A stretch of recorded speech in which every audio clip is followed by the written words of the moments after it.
La scène a lieu il y a quelques jours à Sétif. Une bousculade, des empoignades pour des bouteilles d'huile alimentaire. La vidéo a beaucoup tourné sur les réseaux sociaux. La rumeur court. À moins de 3 semaines du Ramadan, il y aurait pénurie en Algérie. La réalité est plus complexe, mais l'huile est bien devenue une denrée rare dans le pays. Elle est par exemple introuvable dans cette épicerie de Bab El Oued. L'huile a disparu des étals, je ne sais pas pourquoi. Peut-être à cause des gens qui font les gâteaux traditionnels pour le Ramadan et qui en profitent pour faire des réserves. Ce que je sais, c'est que l'huile a disparu soudainement et que ses prix se sont envolés. Nous sommes à la veille du Ramadan, qu'allons-nous faire? Acheter de l'huile, de l'eau minérale, ou payer les factures d'eau et l'électricité? On ne sait pas quoi faire. Selon les autorités et le groupe Cévital, l'un des plus grands producteurs d'huile du pays, les stocks sont bien suffisants.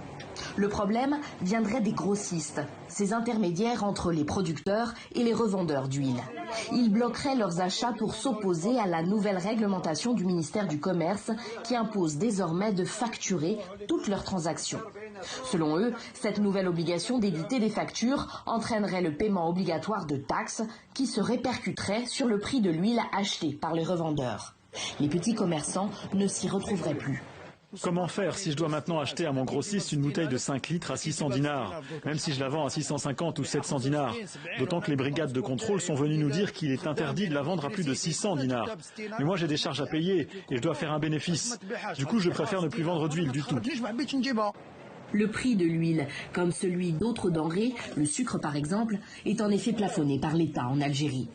Faire ses courses est devenu un casse-tête pour les ménages, qui font aussi face à une hausse généralisée des prix de nombreux autres produits alimentaires ces derniers mois. La vie est devenue très chère, mais il faut que le gouvernement fasse quelque chose pour améliorer le pouvoir d'achat des Algériens. Pourquoi ils n'augmentent pas les salaires? 20 000 dinars par mois, ce n'est rien, ça ne suffit pas pour vivre. Et la situation risque de s'aggraver encore, car traditionnellement, quelques jours avant le Ramadan, les prix s'envolent.